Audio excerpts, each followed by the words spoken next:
Nginibingelele-ke emakhaya babukeli be-EMK, siphinde sibuyile futhi namhlanje sithembe nisaphila. Siyacela ukuthi nisubscribe laphaya ezikaMaskandi EMK. Sisaqhubeka-ke namanje nokubika laphaya umbango okhona phakathi kukaBig Zulu kanye ne-Ambitious noTaba yaseDubai. Seqhubukeke okukhulu ukukhuluma ngoba abantu abasaqonda ukuthi ubani okhuluma iqiniso. Lapho khona iNkabi Records kanye noBig Zulu bethi umuntu owaziyo ngezimali zikaNtaba yaseDubai lezi akhala ngazo ethinta ingoma imali eningi kufanele kubuzwe i-Ambitious. Kanti ne-Ambitious nayo isikhiphe sayo istatement la khona ikhombisa ukuthi imalini esiyitholile ngokwengoma evela kuBig Zulu, futhi la becacisa khona ukuthi bona basebenza kanjani nomculo wabo, indlela abakhokhelana ngayo.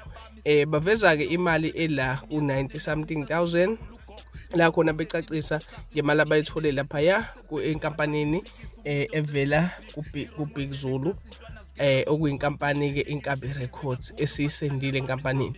Okusho ukuthi inkampani ngempela uqinisile uBig Zulu ukuthi seyikwazile ukuthi ibakhokhele imali ethile as i-Ambitious, kodwa i-Ambitious isakhala ngokuthi kukhona imali efanele ivele kaSamro eqonda kuye ngqo umculi, okuwukuthi akakaze ayithole. Abantu abaningi-ke basala benemibuzo eminingi ukuthi kahle kahle ubani o-wrong la, ngoba uNtaba yaseDubai uyakhala uthi akaze athole ngisho isent, kanti ne-Ambitious nayo